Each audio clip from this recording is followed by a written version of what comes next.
We will ask the secretary to please call the roll. Senator Storm. Here. Senator Turner. Here. Senator Yates. Representative Branscombe. Here. Representative Huff. Here. Representative McPherson. Representative Palumbo. Representative Smith. Representative Tackett Lafferty. Present. Senator Mays Bledsoe. Senator McDaniel. Representative Blanton. Representative Petrie. Representative Reed. Co-Chair Higdon. Chair Upchurch. Here. We do have a quorum, although I was informed that we don't need one because we're not going to approve anything today. So that's one thing out of the way. But we would like to welcome everyone here today for our first meeting. I'm sure it's going to be informative, like hopefully the rest of the interim, that we will have some interesting topics to be discussing. At this time, we're going to start with the first item on the agenda, which is Highway Construction Contingency Account. We've got with us Secretary Gray and Commissioner Bobby Joe Lewis.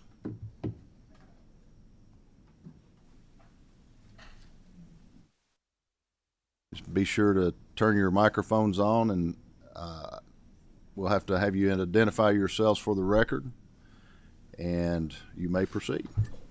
Jim Gray, Transportation Secretary. Bobby Joe. Oh, go ahead. Bobby Joe Lewis, Commissioner, Rural Municipal Aid. Good to see you all. Some of you again from yesterday, and the good news is I will not repeat what I said yesterday. All right. We have something new to talk about today. And it really is, I get the great honor and pleasure to introduce Bobby Joe Lewis to some of you who don't already know her, but most everyone, it seems like, unless newly elected, has gotten to know Bobby Joe. I know the county judges and the mayors certainly have gotten to know her very well. But I'm going to do a bit of a introduction before I ask Bobby Joe to speak on contingency account, which we refer to in the cabinet, and some of you all know, as the FD 39 account. And many of you are already familiar with this program, but newer members may be less so. But I say never fear, because Bobby Joe Lewis, Commissioner Lewis, is going to go into more detail about the program, and she'll be happy to entertain questions that you may have. But first, I'd like to set the table with an overview of the ways in which it benefits the cities and counties in your districts. And I personally like the term contingency account, much prefer that over secretary's discretionary account, because that can be misleading and confusing. Because the secretary actually, and I'll come to this, and Bobby Joe will talk about it, actually has very little discretion in it. It's almost all a function of urgent needs, the unforeseen needs, and assisting local governments in dealing with those unforeseen needs. Too often, regrettably, it's an unforeseen problem. For example, it's a local street or a road that gets washed out, or maybe entirely washed away in a flood. Or on a more upbeat note, there may be an unforeseen opportunity. For example, a prospective economic development project that will require some infrastructure improvement. So in either event, the funding is for projects. The FD 39 account is for projects outside the highway plan, and its benefits occur at a very local level. However, in recent years, funding for the program has been steadily reduced, and for the current year, the net total that the cabinet had available to help local governments was $10.7 million. Now, to put that in perspective, that is 0.3% of the total cabinet budget. 0.3, so just cut a penny up in a dollar. If you got 100 pennies, and cut that penny into thirds, and you'll get about the same amount that this contingency account provides. But it gets a lot of attention. So the requests for FD 39 funding that we receive from your local elected officials back home, they keep increasing. It's not uncommon for an application from a county or a city to state that a roadway in question hasn't been resurfaced in more than 20 years. And they'll describe it as a miserable drive for the families and business owners that have to use it every day. Now, Commissioner Lewis can give you some specific examples of cases in which FD 39 funding was almost literally a lifesaver for a local government. And having the authority to issue FD 39 funds allows us to address these urgent needs that qualify for funding. But what we lack is adequate funding and restricted statutory authority in the recent years that keeps us from funding projects that support new economic development opportunities like turn lanes into new industries. Bobby Jo and her team have a passion for assisting local governments, and her background is in local government. She was specifically the county attorney in Anderson County, and she probably will tell you about that. She and her staff really do a great job of reviewing the requests for FD 39 funding and ranking those requests by in a rank order in terms of the worst conditions that need to be addressed. And she works with our local highway districts in order to make sure that the projects that are applied for meet the criteria, and then trying to get them quickly funded so the work can get done. So I'm going to turn it over to Bobby Jo now. I should say Commissioner Lewis. Forgive me, Bobby. Forgive me, Commissioner Lewis. That's quite all right, Mr. Secretary. I appreciate it. Good morning, everyone. First, let me thank Co-Chair Higdon and Co-Chair Upchurch and all the esteemed members of this committee. I appreciate your public service. As the Secretary says, I know what it's like to be a public servant. When you have public service in your heart, you just do things different, right? I know you all know that. So I want to thank you for that first off. So let's talk about one of my favorite subjects for the last few years, and that's roads. And I know you all love roads too, right?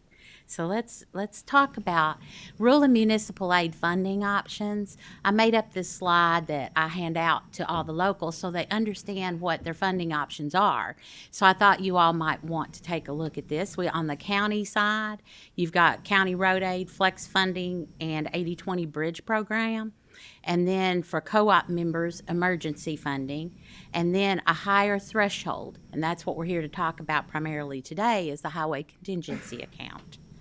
That highway contingency account does require a higher threshold of funding. We'll talk more about that in just a minute than the other projects. On the city side, you've got municipal road aid, and then for those who decide to join the co-op, they can get emergency funding, and then also the higher level threshold of discretionary funding. We also have TAP and CMAQ funding, which many of you are aware of. The TAP program is transportation alternatives like non-motorized transportation, sidewalks, that sort of thing. CMAQ is congestion mitigation air quality. All right, so let's talk about the construction contingency account. And this picture is just on there because I think it's a pretty view of Kentucky. Don't y'all think that? Okay. The highway construction contingency account is commonly referred to among the ranks as the discretionary fund. As the Secretary said, we have chosen to use the word contingency. That's what how the statute is named, is the highway contingency account. And we have controls on how we use this money. We don't just, hand it out willy-nilly, okay? It's administered through the Department of Rural and Municipal Aid. It can be used for projects like resurfacing and bridge repair, replacement, low water forwards, those kinds of things. The types of projects that qualify for funding, we have projects that present a hazardous condition as assessed by the Chief District Engineer's Office in your district.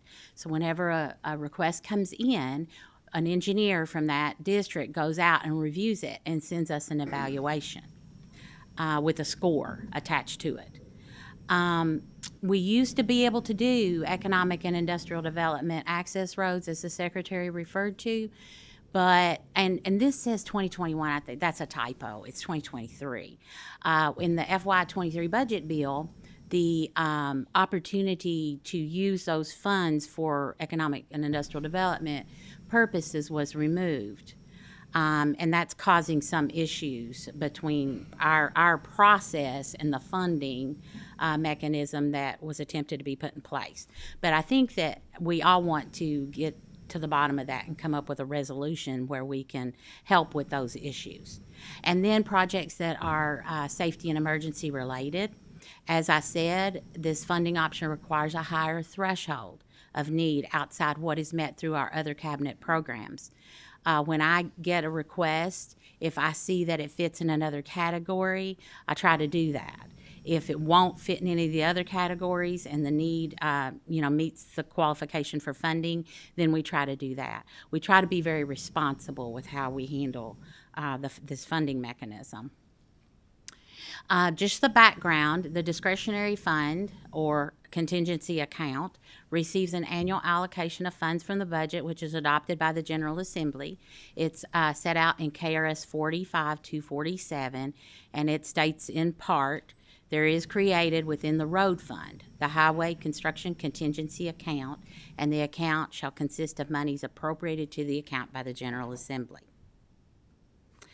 Some historical funding facts. As we said, the fund receives annual allocation from the budget adopted by the General Assembly. Each fiscal year, deductions from this amount are mandated, and they include $1.6 million to the Short Line Railroad Assistance, $5 million to the Kentucky Pride Fund, which in FY23 was reduced to $4 million, and then in $290,000 to the Transportation Center. And I always put this note on there. We did get an additional $10 million in House Bill 193 that the legislature allocated in FY21. So generally speaking, though, in 2017 to 2020, the allocation to this fund was $31 million. And then by the time you deduct the deductions I just named, there was a $24.1 million net balance that could be used to fund these projects. In FY21 to 24, the amount was reduced to $16.6 million, and once you deduct those deductions that I set out, the funds remaining to assist the counties and cities was reduced to $10.7 million. Okay. Our request exceed available funds.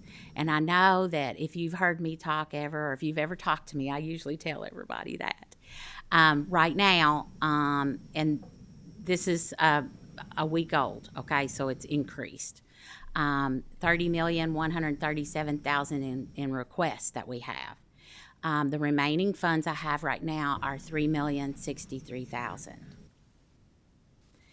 When I say it's changed, it changes daily because we get requests in all the time. I'm sure you understand that. Okay, projects that we funded with FD39 funds. In FY 2020, there were 225 projects totaling $16.3 million. FY 21, there were 281 projects totaling $22 million. FY22, 136 projects totaling $12.2 million. And then 23, so far there's been 89 projects totaling $8.1 million, for a grand total of 731 projects totaling $58.8 million. Just out of curiosity, and I'm sure some of you are probably thinking this right now because I went through this in my head. If they did that many projects, how much was it per project?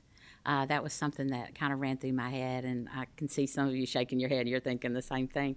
The per project amount did increase, just like other road projects increased. So, all right, now, this is a very important thing to me.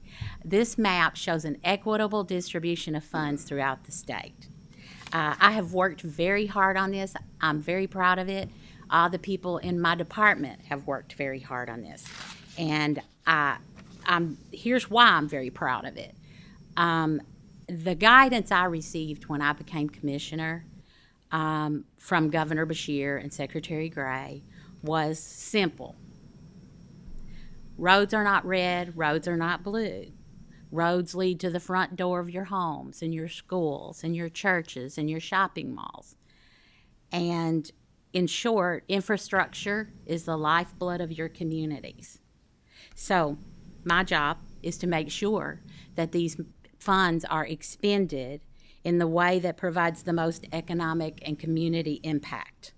So as commissioner, that's been my goal from day one. And I'm very proud of the work that's been done by the dedicated team of team members that we have in Rural Municipal Aid. And I want to specifically thank each and every one of them and the entirety of the team members at KYTC for their dedication and service to the Commonwealth. So let's talk about this map for a minute. Everything you see in green, that's shaded in green, received FD 39 or contingency funds across the state. The ones that are bordered in blue have received transportation alternative or TAP funding. And then the ones that are striped in gray have received CMAQ funding, or congestion mitigation air quality funding. So, long story short, 120 counties in the state of Kentucky, containing 120 counties, have received funds from programs that are administered by the Department for Rural and Municipal Aid. Now you see why I'm so proud of that, right? Okay, so we can just sit and look at it for a minute? Okay.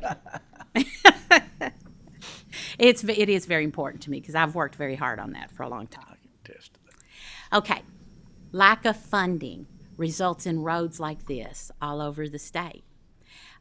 You can see I've picked out some of the most recent photos that I got that ranked what is on the higher level, what we call a 10. These roads are in danger of being lost if we don't do something about it. So you've got Breathitt, Menifee, Ohio, Ballard, Davis, Washington, and Nicholas counties. These are actual roads that need to be fixed immediately.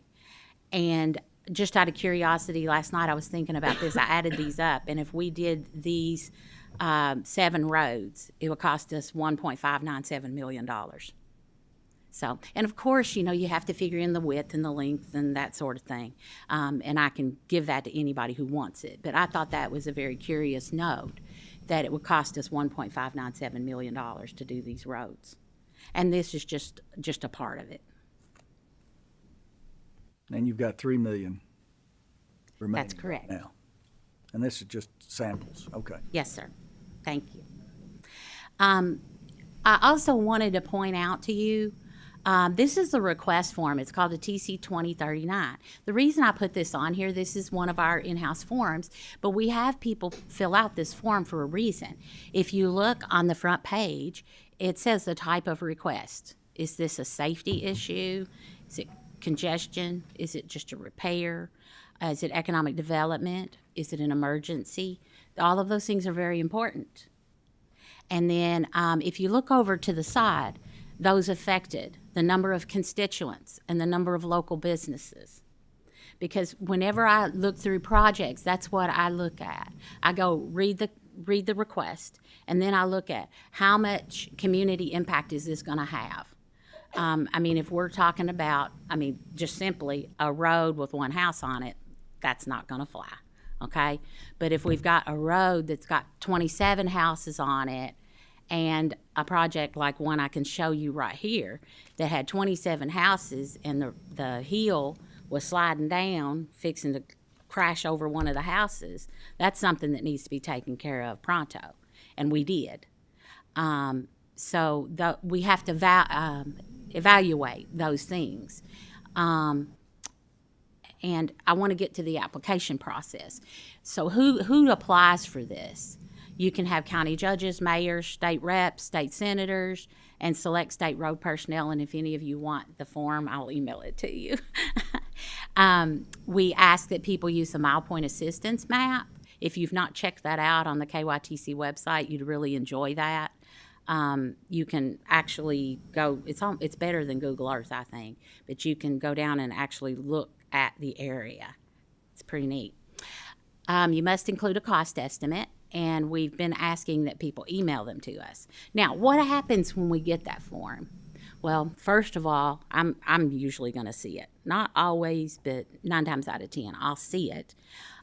We log it, and then we send it out to the chief district engineer, and they send someone out to look at it. We have an evaluation form that they return to us, and they check to see how many houses and how many people and how many businesses that are impacted.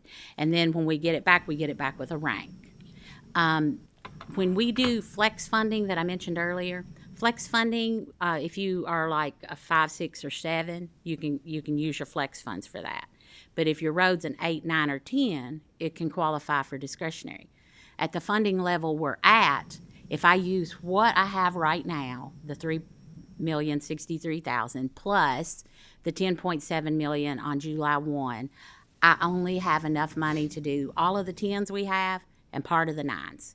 I can't even touch the rest of the 9s, and I don't even get to the 8s. So just for your information.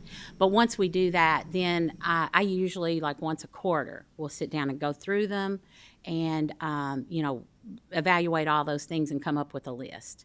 And then the secretary and I go over it. So that's basically what we do. And I am open for questions. Okay. Do any of the members have questions? No, Senator Higdon. Thank you, Mr. Chairman.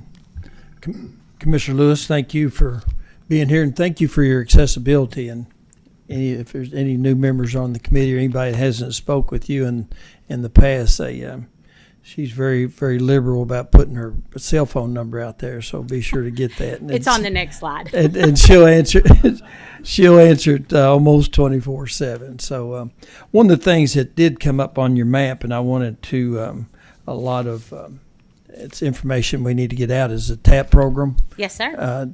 Transportation Alternative Program. Yes, And sir. if you need a sidewalk, that's where you need to be going. I'm not overly fond of putting sidewalks in the transportation plan. We build roads and occasionally sidewalks, but I see a trend that over the years cities took care of their sidewalks, and now they're wanting us to take care of their sidewalks. So that's just the way I feel about it. I don't know if I'm just expressing that if you put a bunch of sidewalks in your road plan, I'm not fond of funding those.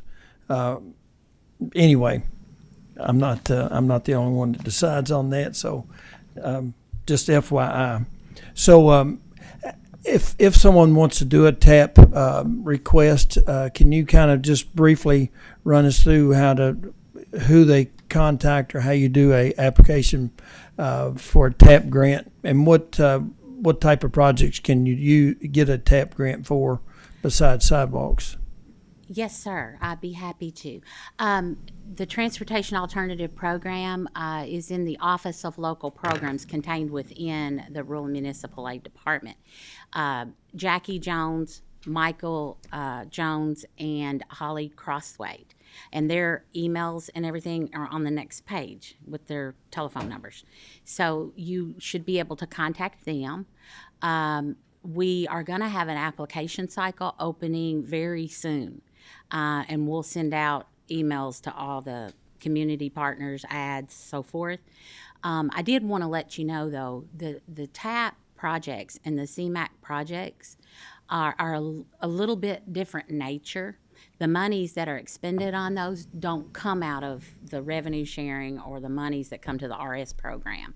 These are federal funded, and you have to have a match, 20% match.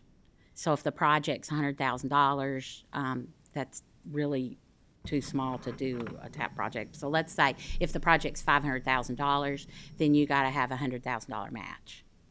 So, any other questions about that? Certainly. Not about that, but you mentioned the co-op, the members of a co-op. Mm-hmm. I'm not really sure how that works. So could you explain the? Absolutely. When I use the word co-op, it's kind of interchangeable with revenue sharing. We call it the co-op. There's some language that supports that, okay? But it's the same thing.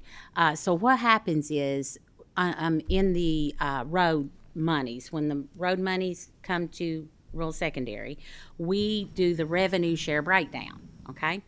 And the revenue share breakdown, as you all know, is based on the formula of the FIS. For anyone who's new and has not heard that before, we have a program that runs the formula. But basically what it is 1/5 equal share to each county, 1/5 of rural road mileage as compared to the state overall rural road mileage, and 1/5 rural population as compared to the rural population of the state, and then 2/5 rural land area as compared to the rural land area of the state. Okay, now that's a big mouthful, isn't it? So I'm glad we have a computer program that does that. So anyway, we run that program. So that's how you get the revenue share breakdown. If you don't want to be a co-op member, then your monies come monthly through the Department of Local Government.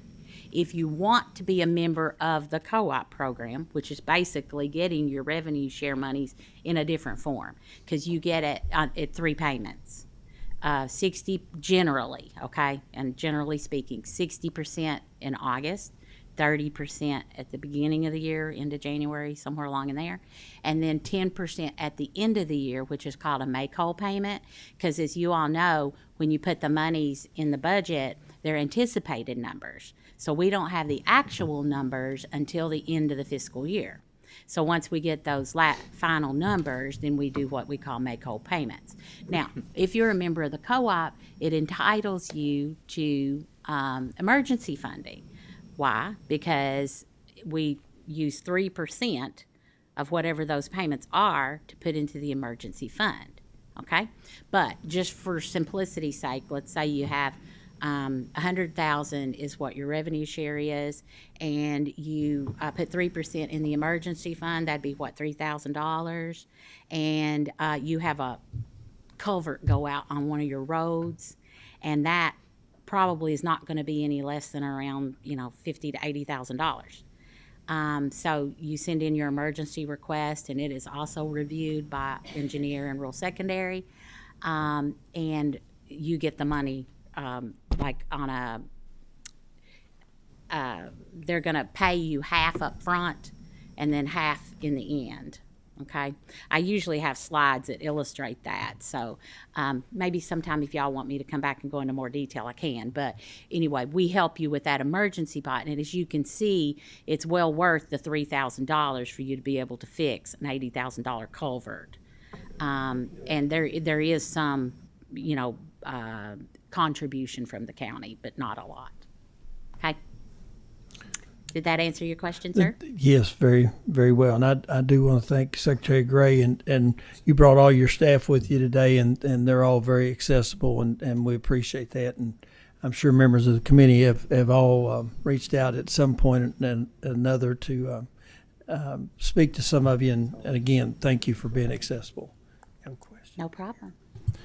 Commissioner, we've got some more questions, but before we do, on the formula of FIS, Yes, sir. is that something you could share with the committee members, how that breaks down by county and city, by dollar amount that they've received maybe in the last fiscal year? Or Yeah, I know I believe it'll so. change.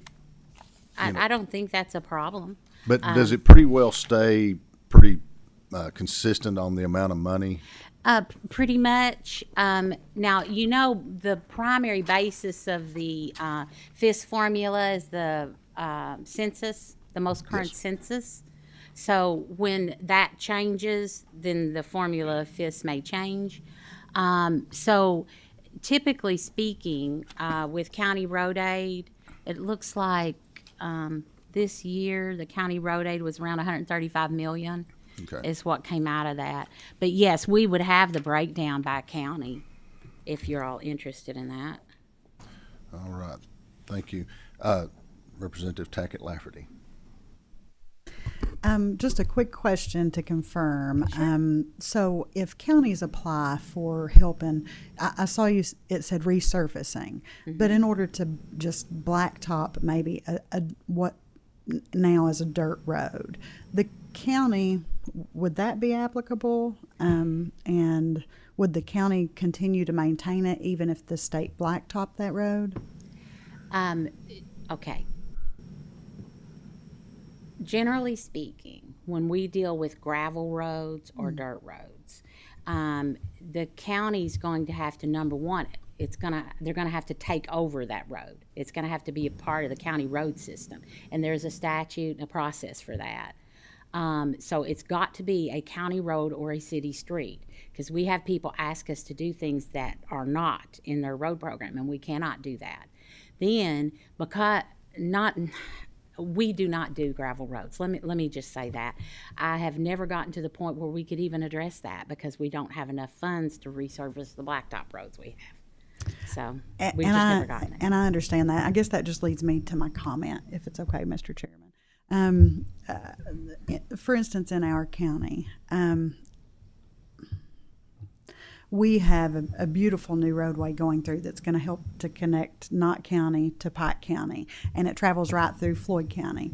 And fortunately, now that this roadway is going through, there's going to be an exit to a little holler that's a dirt road, probably up to 30 houses on this road.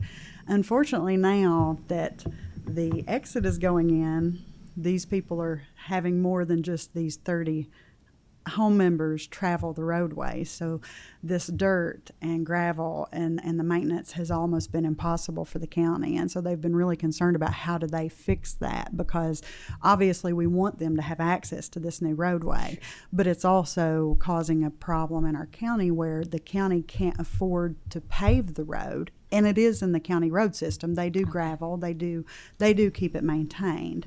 But at this point, they can't afford to blacktop the road, but would be willing to maintain it. So I guess that's what led to my question. And I think they did submit a discretionary fund request, but we're told something along that lines with the gravel road. And of course, I think the project was maybe over $2 million, and there was very limited funds. Oh, yeah. Yes. So, because I do believe there are actually 2 coal mines located on that road. So the thickness of the blacktop is going to be required to be very thick. So just something to let members know how important this money is to our counties to kind of help in their times of need. So thank you for allowing me to make that comment. Thank you. Senator Turner, do you have a question? Thank you, Mr. Chairman, and thank you very much, Ms. Lewis, for being here, and I appreciate I got a few questions.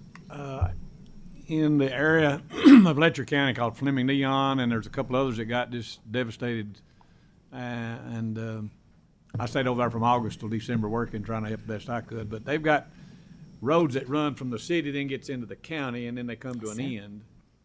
And I've got pictures of them. I'd like to see somebody I need to meet with in your organization to try to help these people, because we've got a new mayor in the city, and county's got no money either because of the situation. But the roads, I'm afraid to drive my pickup up one of them. It's 3/4 ton. Take my little car, but those people live up in there, and because the branch is washed out so bad, and I've got pictures where the state's dumped some of the big gravel, big rock in there. But is there any funding? And since you've got flex funding and different, you've given me a great criteria of them, that maybe we can help these people get those roads fixed. I mean, I've got all kinds of pictures of them with me. And I'm gonna print them out and get them to you, and I'll be glad we'll meet with somebody in your staff, because the local people don't really know what to do. And they're depending on me now as their legislator too, and I'm going to, whatever it takes, to try to, if it's helping push money in that budget next year to help for these specific needs, because some of them are afraid to drive a vehicle up now where they've been driving, and it goes into basically a gravel road after the blacktop, but it's part of it, so it's combined city, county, and then it goes into a gravel road off of the blacktop. Yes, sir. So is there some way that I'm going to be able to help them through your agency some way? Well, Senator Turner, thank you very much for that comment and for that question. That is a situation that is affecting many counties. And I too was in Letcher County and saw the devastation. So I understand the need. I am more than happy to talk to anyone that wants to talk, okay? Now, this also is a good time for me to mention that we have a field rep out in your area. His name is Barry Davis, super great guy. His number will be, I'm just gonna go ahead and put everybody's number up here. I keep referring to the numbers. Down at the bottom, Barry Davis. He's in Eastern Kentucky. There's his number, and he'll be happy to come over. And then if I need to come, I'm happy to come too. I'm happy to meet with you anytime you'd like to meet. So I can't give you a blanket answer. I can only tell you that in rural municipal aid, we do our best to try to help where we can. And if we can't help, then we have all these people over in highways who try to help. Sometimes we can't, but if we can, we do.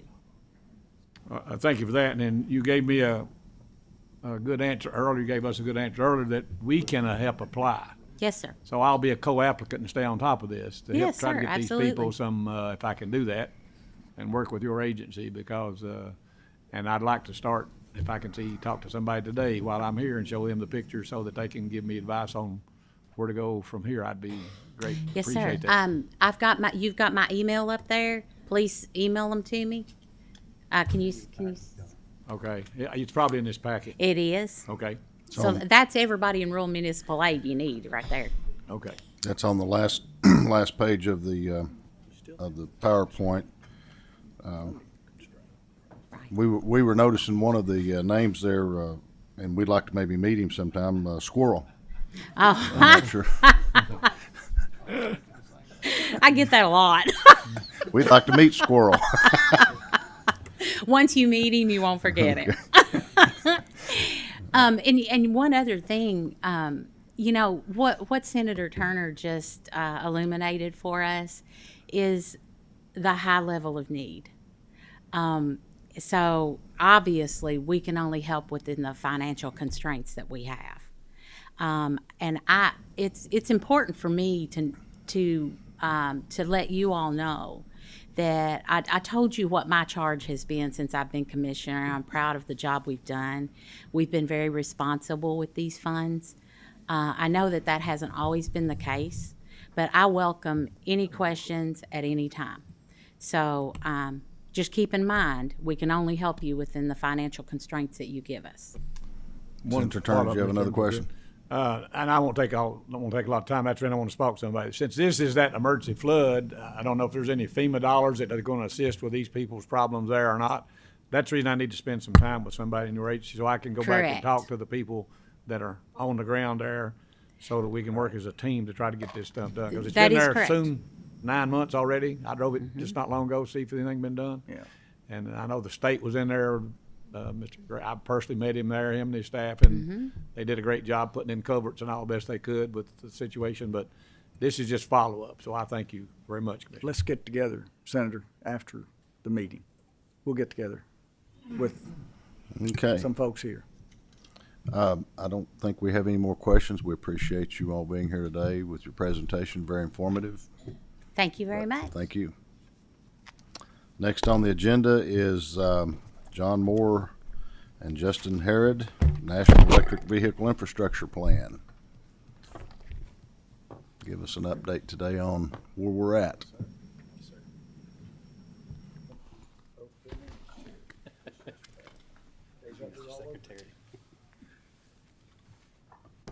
Just introduce yourselves for the record, and you may proceed. John Moore, Deputy State Highlander, yeah. Justin Harrod from the Kentucky Transportation Cabinet. I am the project manager for the National Electric Vehicle Infrastructure Project. I see a number of familiar faces from yesterday, so feel free to expedite me or whatever as we go along. But just want to provide an update on the NEVI program, where we stand and where we're going in the short term. For any new members, going to provide an overview of the federal funding structure for the NEVI plan. talk about the requirements of the charging program, and then our implementation to date. So to get into the federal funding aspect of it, these funds were set up. NEVI is a National Electric Vehicle Infrastructure, called NEVI, was set up in the 2021 Transportation Authorization Act, IIJA or bill as it's known. There's two aspects of that. One is the formula funds. Those are designated for Kentucky's use. $69.5 million were set up for Kentucky's use. Then there's a discretionary or competitive program that is nationally available for a number of different entities to compete for, and they'll have an annual grant window through the life of the NEVI program. So a little bit of background on the charging program and where we are, how we've set that up to date. So in order to get started on this program, we had to initiate a NEVI charging plan. That was approved in October of 2022, and with that approval, we were able to secure $25 million, 24.8 to be particular, in program funds for Kentucky.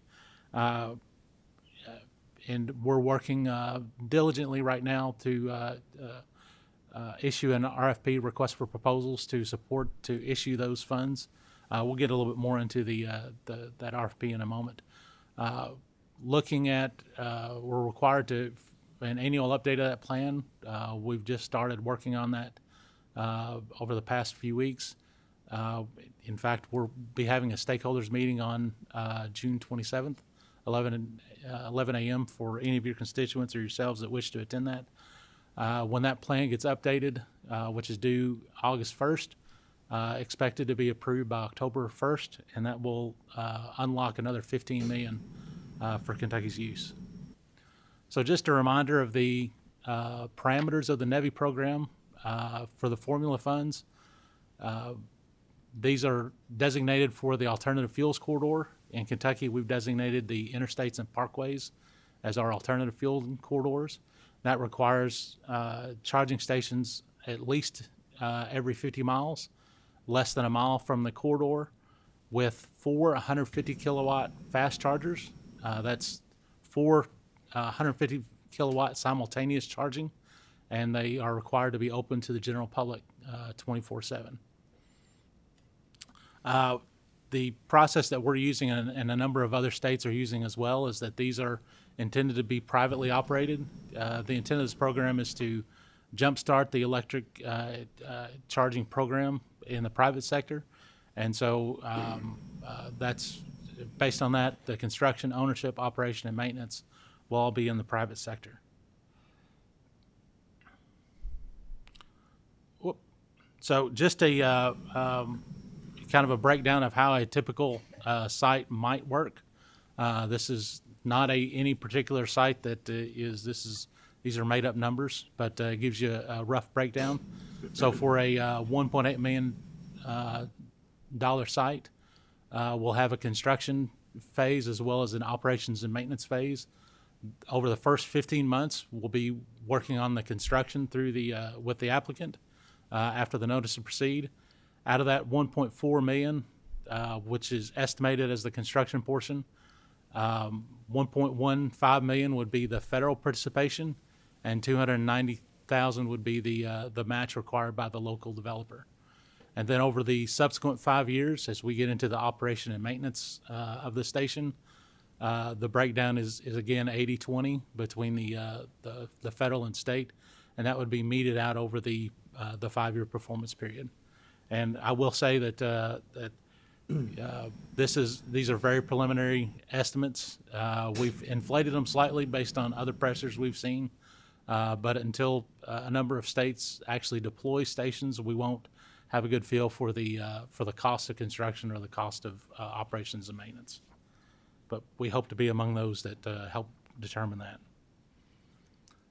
The breakdown of the funding. Currently, we're in phase 1 and phase 2, the building out the AFCs. As you can see with the update this year, we'll unlock the 2024 dollars. Once the program is fully built out, or once the alternative fuels corridor is fully built out, we'll unlock funds to be able to start working on phase 3 and 4. That's other priority corridors off of the alternative fueling corridor, as well as community or destination chargers. And based on our current estimates, very tentative, it looks like we will be able to move into phase 3. We will have the dollars available to move into phase 3 and 4 with the federal funds designated. So that's the funding and the plan. So let's talk a little bit about the implementation. As I mentioned before, we had been working on a request for proposals. We initiated that back in August with a request for information amongst the industry. We sent that out to all the interested industry partners that we've been working with, just to get a feel for where the industry was, what was on their mind, and how to set up the RFP to make it attractive to the industry. The deadline there was at the end of September of 2022. Got about 36 responses for that. The key themes that we got out of that engagement were the importance of utility coordination, the desire for a competitive site-based procurement.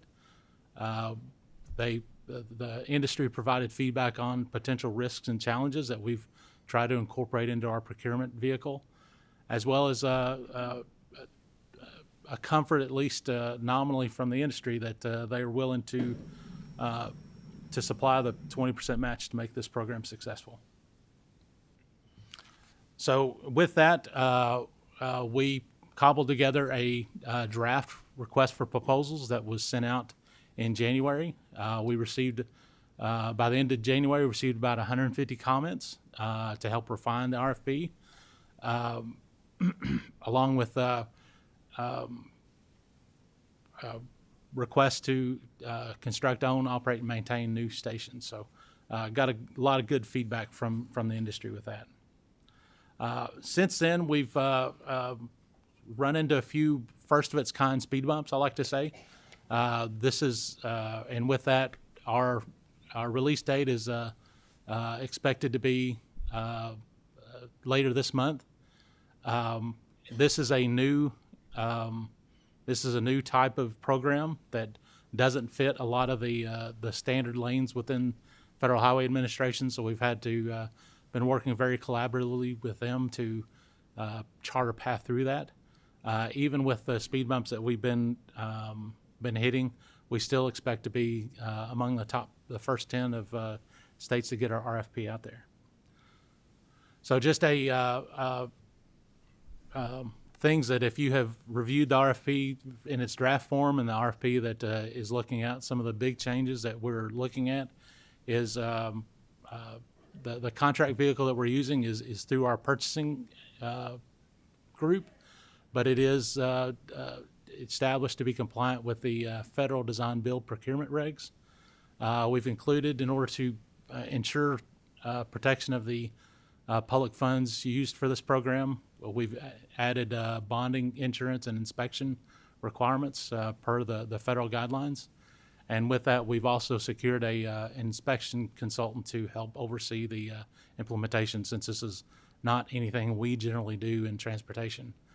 Along with that, one aspect that we've added in there is a cap on return on investment for the applicants over at least the performance period. That return on investment will be capped, and that's a federal requirement that we had to pass along. So in order to ensure a build out of the alternative fueling corridor, we've broken the state up into corridor groups. This is a draft of that corridor map.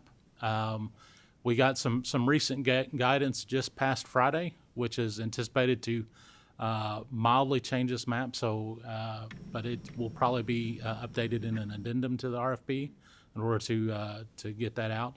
But anticipated that we will select a site and an applicant for each one of these corridor groups based on respondents.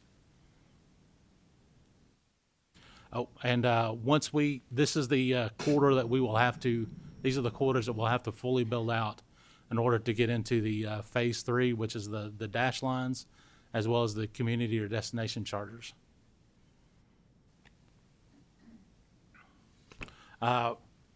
In August, when we get the proposals, looking out at a 3-part review.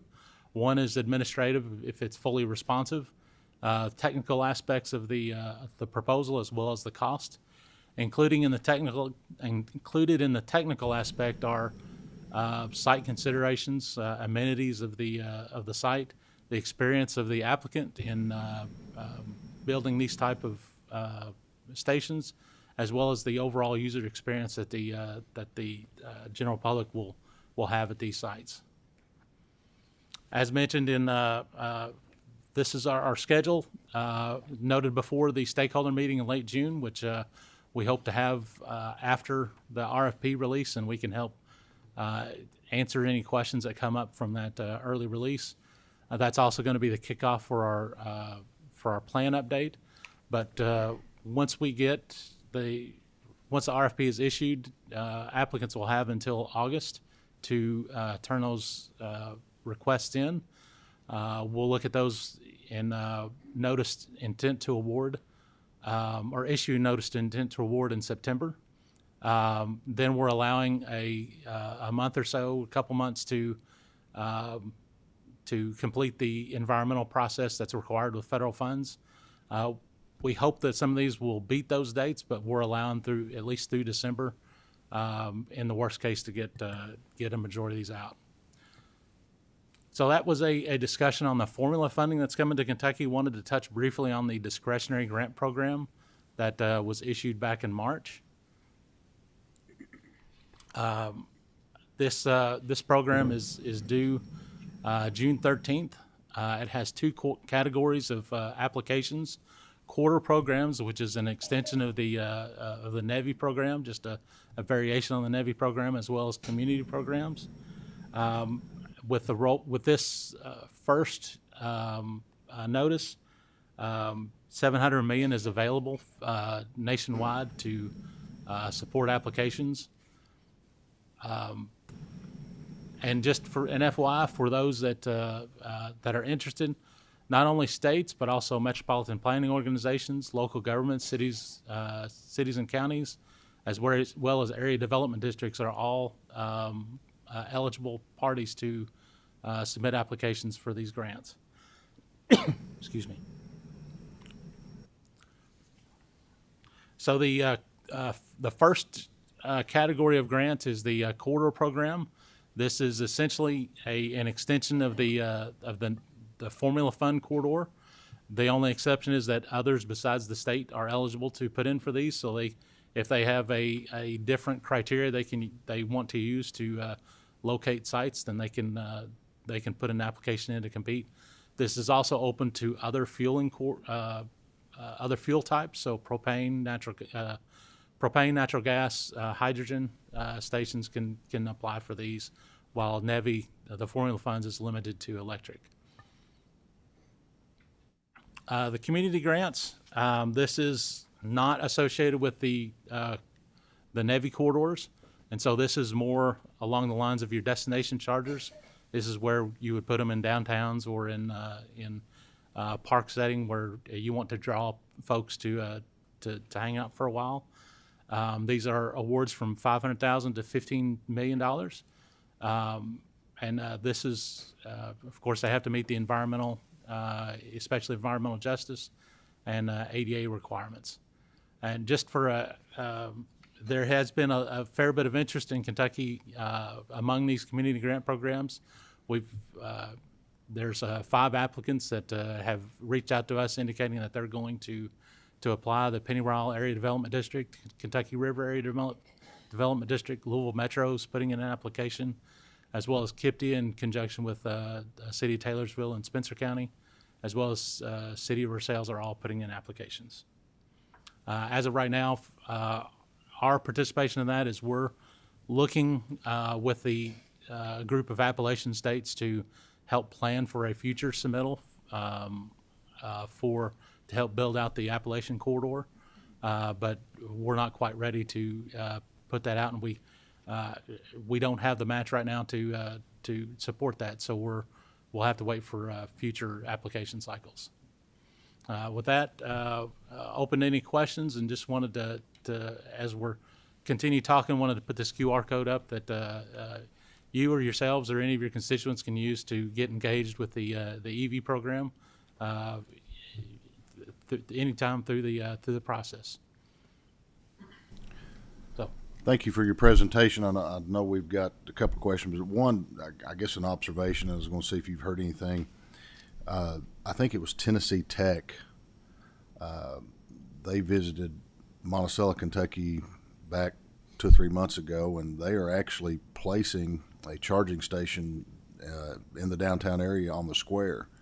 No charge to the city. So I was just wondering if you were hearing any more of that across the state where colleges were doing that. I've not heard of that particular rollout.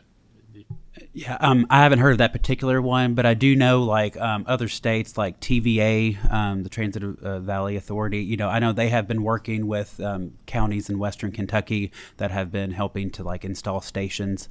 Those aren't, to my knowledge, necessarily NEVI compliant or would like kind of fall under the specifications for this, but I do know there are entities out there that are working with local governments and that kind of thing to get stations in.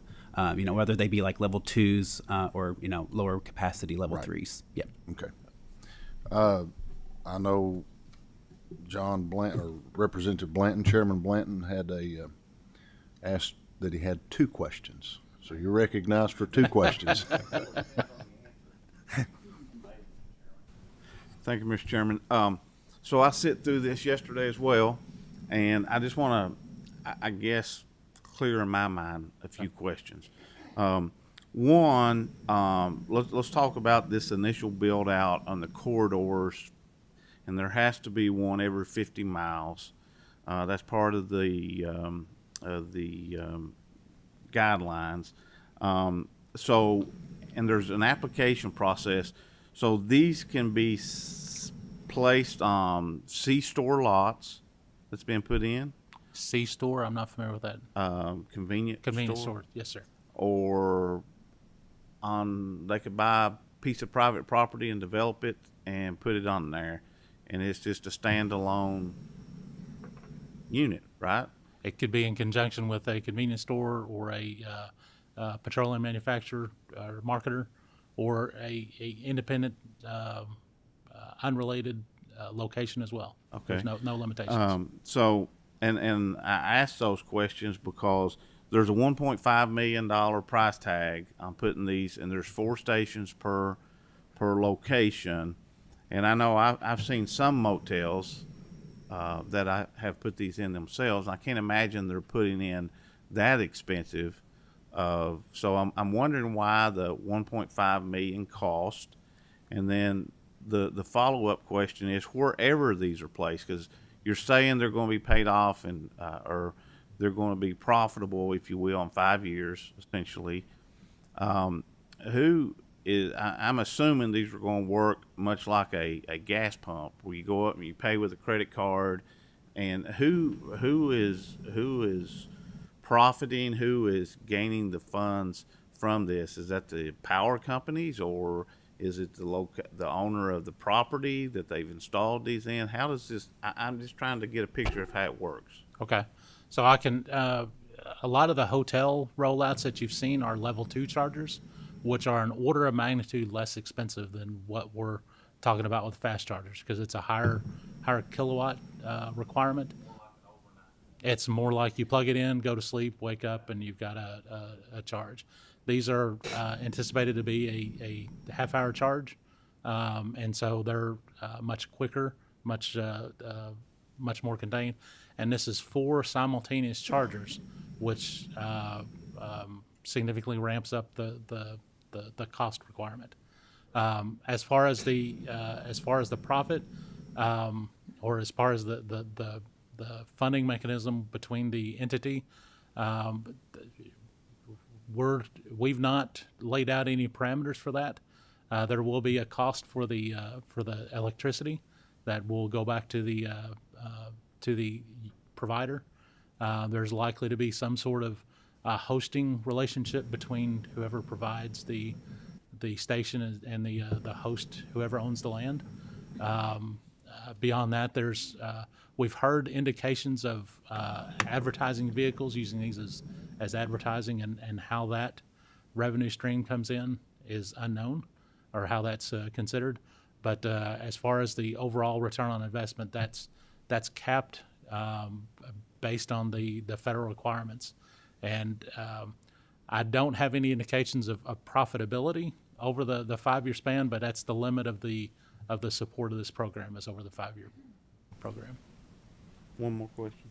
So, my understanding is electric vehicles actually weigh more than a standard vehicle.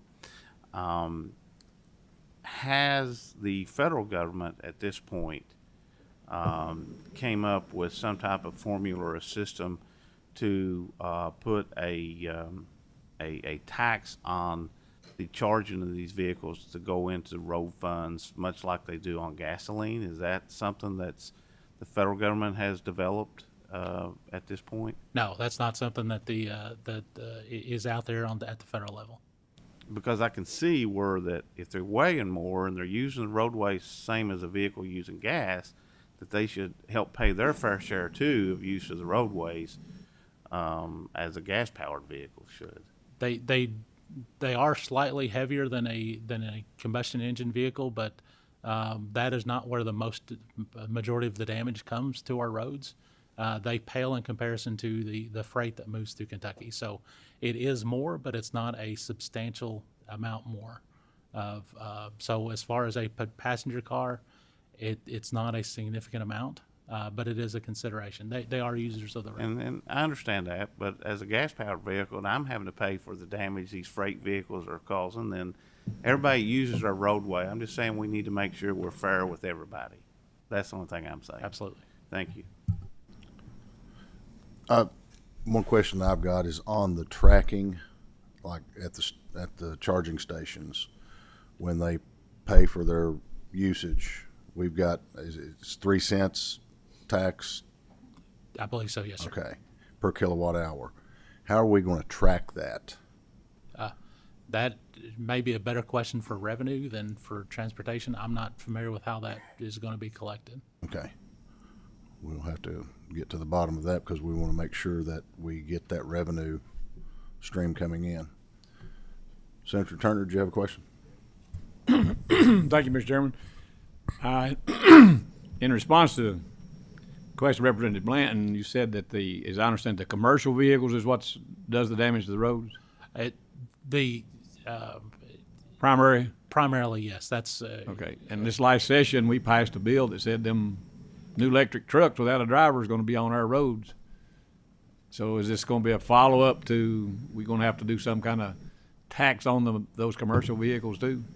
Unfortunately, Senator Turner, Governor Beshear vetoed our bill. No, but we still passed it as legislators. In Kentucky, we do have a weight distance tax, and I cannot speak a great deal on that, but that is our effort to try and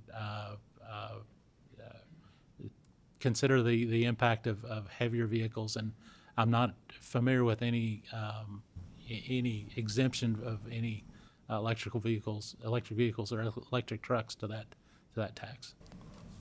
Thank you, Mr. Chairman. Okay, I don't think we've got any more questions. No more? Chairman Blanton's looking at me like I just want to I might have clarify, one. the bill that was passed didn't deal with electric vehicles. Those vehicles that I seen, some of the cars were electric, but the big trucks I seen were diesel trucks. It's the technology that's placed on the vehicle.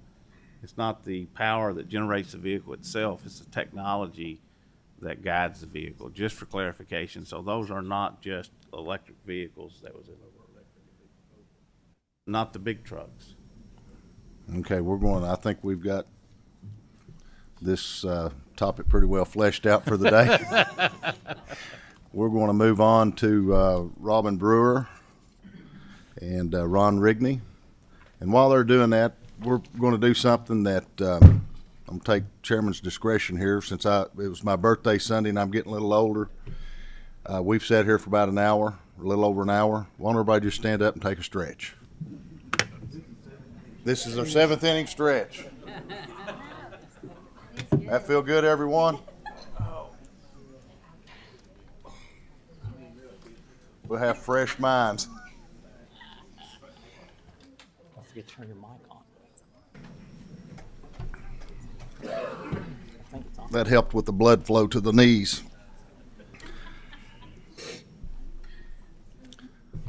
All right, go ahead and introduce yourselves for the record, and you may proceed. All right, my name is Robin Brewer. I'm the Executive Director of the Office of Budget and Fiscal Management. My name is Ron Rigney. I'm the Director for the Division of Program Management. So today we're here to talk about cash management. I'm going to just, especially for newer members of the committee, explain why we operate on a cash management basis in the Transportation Cabinet, because that is unique to us, and how we used to operate before that. That just kind of helps give a little bit of a history lesson on cash management. And then I think Ron may talk a little bit about the project side of it. So beginning with the enactment of the 2000-2002 biennial budget, the General Assembly established the Pre-Financing Road Projects Program, authorizing the Cabinet to develop and implement a program to accelerate projects contained in the biennial highway construction plan. The program permitted the Cabinet to initiate work on highway projects in excess of available budget authority by employing a cash flow financing program. In accordance with the General Assembly's ongoing authorization for the program, the Cabinet has used the road fund cash balance to accelerate highway projects. The 2002-2004 biennial budget added the requirement of the Cabinet to maintain a minimum road fund cash management target of $100 million. Prior to fiscal year 2000, the Cabinet managed the highway program on what we call an obligation basis by setting aside the entire cost of a highway project phase at the time work was approved to begin. Typically, highway projects take a number of years to complete. Therefore, a considerable cash balance accumulated in the road fund as project dollars waited to be spent. The road fund cash balance did not represent free, uncommitted funds, but rather funds on deposit until expenses became due over time. Using the cash flow financing approach, the Cabinet has used the road fund cash balance to expedite the start and completion of highway projects. The Cabinet has developed cash management practices and tools to forecast and monitor cash activity on an ongoing basis. The goal is to maximize available resources for the delivery of services while ensuring funds are sufficient to meet current obligations. The legislation requires that the Cabinet ensure cash is available to meet expenditures while also operating within the enacted budget appropriation. The most critical cash management practice in terms of controlling future cash outlays is determining which 6-year highway plan projects are authorized for funding and when work is to begin. Oversight of this process is a responsibility of the Authorization Review Team, or called ART, and consists of members from various areas of the Cabinet, including the Secretary's Office, State Highway Engineer's Office, Division of Program Management, and the Office of Budget and Fiscal Management. The group meets regularly to review monthly actual and projected revenues and expenditures and resulting actual cash balances and projected cash balances, as well as discussing adjustments and assumptions made to the cash model.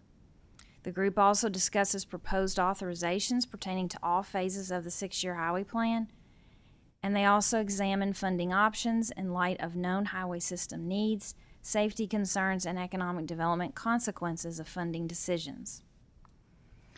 So historical charts that I have presented at times to this committee in the past have shown the peaks and valleys or cyclical nature of the cash balance throughout the year, which is based on timing of road fund revenues deposited and yearly cash outflows. For example, road fund cash is typically at its lowest point in the latter part of each month. And the reason for that is because the largest component of our road fund revenues, which is the motor fuel tax, gets deposited in the last couple days of every month. In addition, normally the cash balance builds every year from January to May. Conversely, the cash balance typically declines from June to December due to construction season, revenue sharing payments, and several debt service payments. The cash model is constantly being adjusted and changing with the more information that we have in the cabinet, allowing it to continue to be an ongoing useful tool for leadership in making decisions.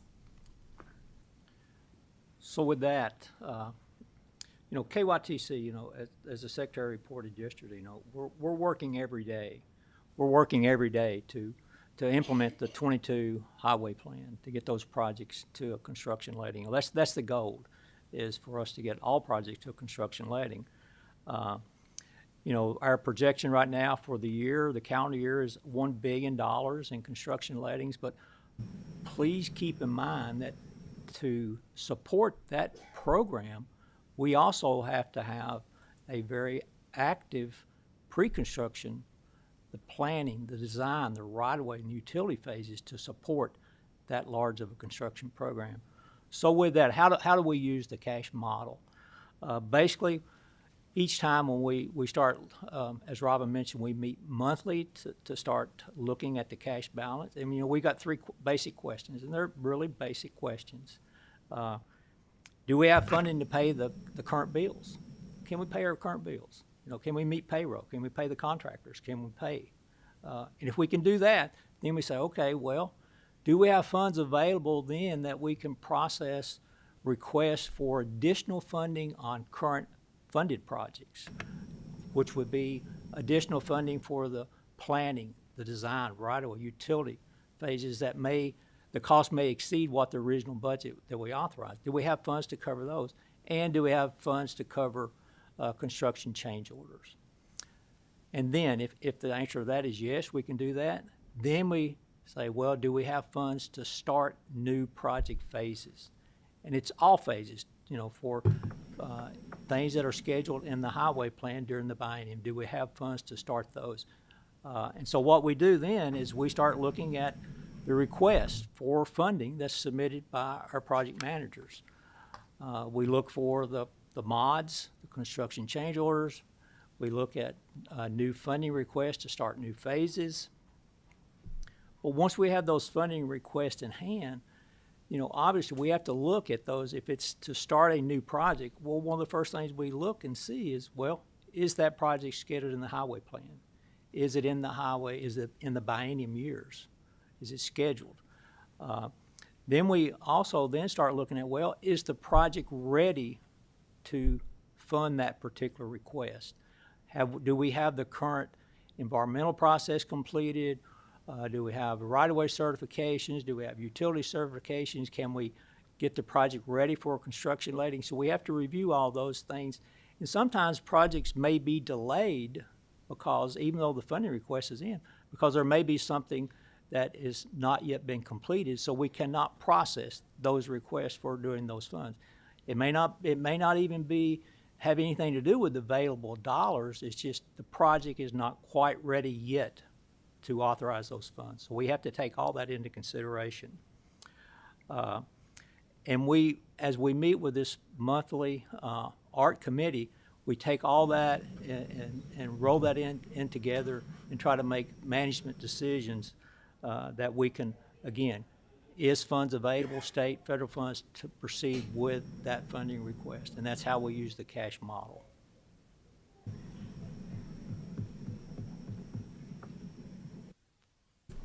Senator Higdon, we're sitting here discussing matters. Senator, did you have a question?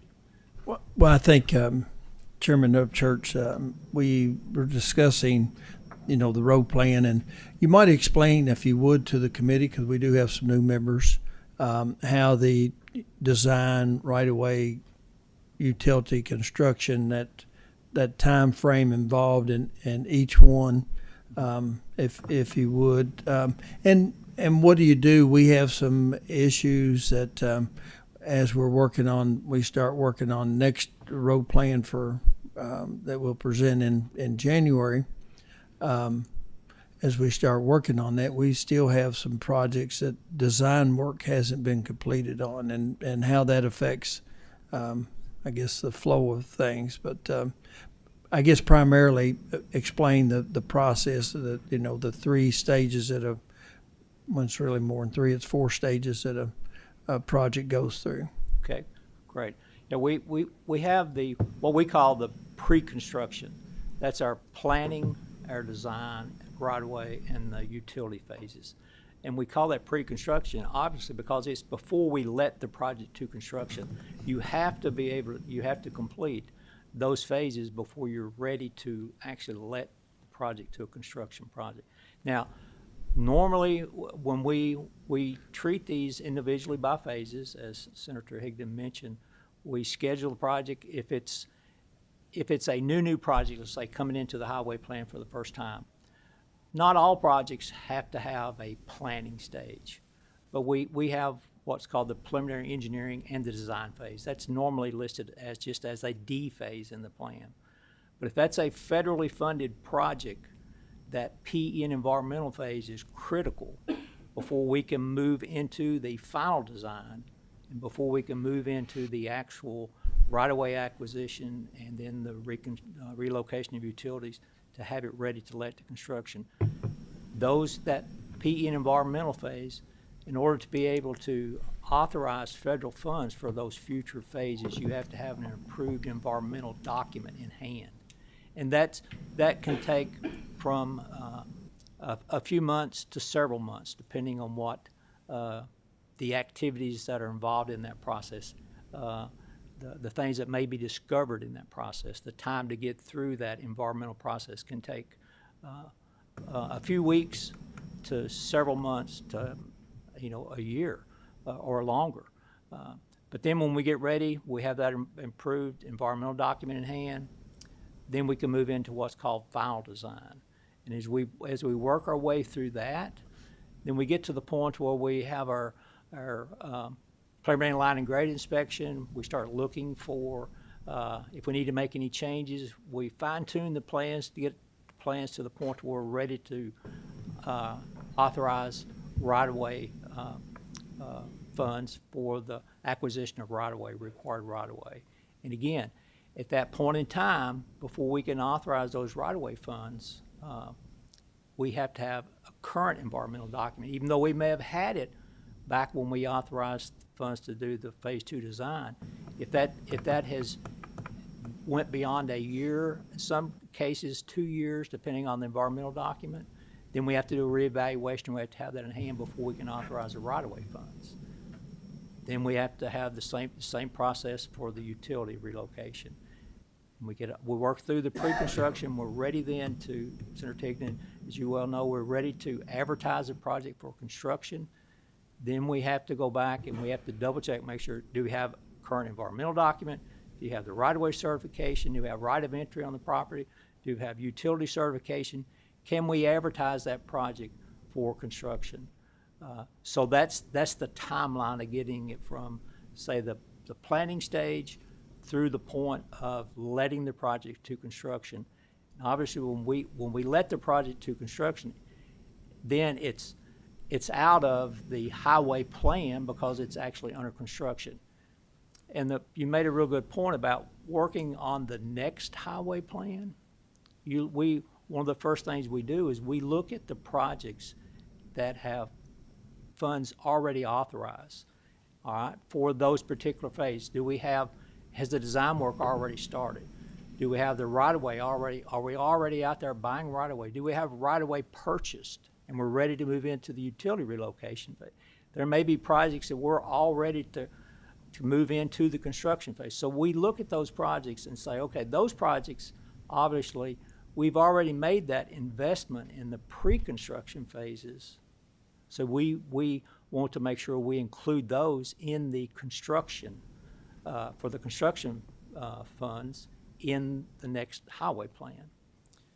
And we look at the timing of where each of those active projects are. Where are we at in the pre-construction activity? What is the anticipated time that we would need the construction funds, or when would we need the utility funds. So we take all that into consideration as we start looking at how we schedule the funds in the highway plan. Do you have anything else? Yes, if you don't mind. Go ahead. Thank you, Ron, and Robin for being here, and all of you as we work on a road plan this time. You all get very familiar with Ron Rigney because he's our go-to person. In fact, don't once we start into the road plan, don't bother him a whole lot because we need to talk to him a lot. So he's a very valuable team member when we start doing this road plan.